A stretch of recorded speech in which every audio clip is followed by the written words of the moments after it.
ಅವ್ರ ಹೆಸರು ಪೂರ ಹೆಸರು ಜೋಸೆಫ್ ವಿಜಯ್.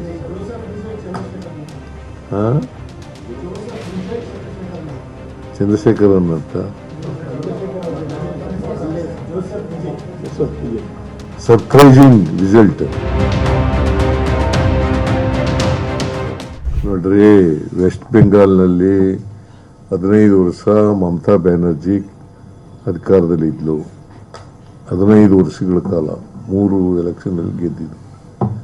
ಬಹುಶಃ ಆಂಟಿ ಇನ್ಕಂಬೆನ್ಸಿ ಕೆಲಸ ಮಾಡಿರ್ಬೋದು ಅಂತ ನನಗನ್ಸುತ್ತೆ. ನಾನು ಹೋಗಿಲ್ಲ, ವೆಸ್ಟ್ ಬೆಂಗಾಲ್ಗೆ ಹೋಗಿಲ್ಲ. ಇರ್ತಕ್ಕಂಥ ಇನ್ಫಾರ್ಮೇಶನ್ ಪ್ರಕಾರ ಆಂಟಿ ಇನ್ಕಂಬೆನ್ಸಿ 3 ಸಾರಿ ಆಮೇಲೆ SIR ಸುಮಾರು 91 lakhs. ಆ ಎಮ್ಮ ಹೇಳೋ ಪ್ರಕಾರ ಅದೇನು ಡಿಸ್ಪ್ಯೂಟ್, ಅದನ್ನ ಅಲ್ಲಗಳದಿಲ್ಲ. ಅವರು 91 lakhs ವೋಟರ್ಸ್ನ ಇದು ಮಾಡಿರ್ತಕ್ಕಂಥದ್ದು. ಇವೆಲ್ಲ ಕಾರಣಗಳಿರ್ಬೋದು, ನನಗೆ ಗೊತ್ತಿಲ್ಲ. ಸರಿಯಾಗಿ ಮಾಹಿತಿ, ನಿಖರವಾದಂಥ ಮಾಹಿತಿ ಇಲ್ಲ. ಬಹುಶಃ ನಮಗೆ ತಮಿಳುನಾಡಿನಲ್ಲಿ ಆಶ್ಚರ್ಯ ತರ್ತಕ್ಕಂಥದ್ದು. ತಮಿಳುನಾಡಿನಲ್ಲಿ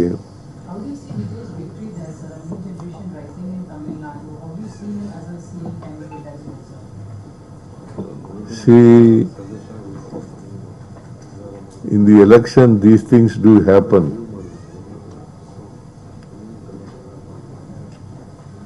Mostly youngsters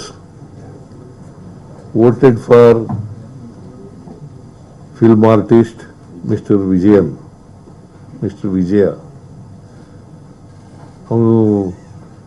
ಅವ್ರ ಹೆಸರು ಪೂರ ಹೆಸರು ಜೋಸೆಫ್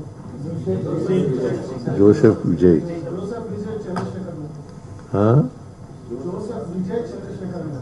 ಚಂದ್ರಶೇಖರನ್ ಅಂತ.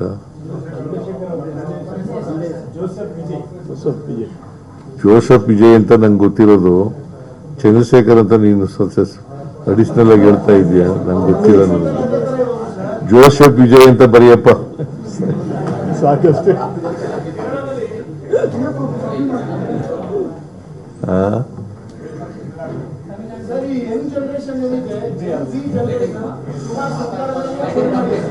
ಗೊತ್ತಿಲ್ಲ. They wanted A change. Tamil Nadu voters ಇದಾರಲ್ಲ, ದೇ ವಾಂಟೆಡ್ ಎ ಚೇಂಜ್. ಬಹುಶಃ ಬದಲಾವಣೆಗೋಸ್ಕರ ವೋಟ್ ಹಾಕಿರ್ಬೇಕು ಅಂತ ಅನ್ಸುತ್ತೆ ನನಗೆ. ಅದಕ್ಕೆ ನಾನು ಹೇಳಿದ್ದು, it is A surprising result.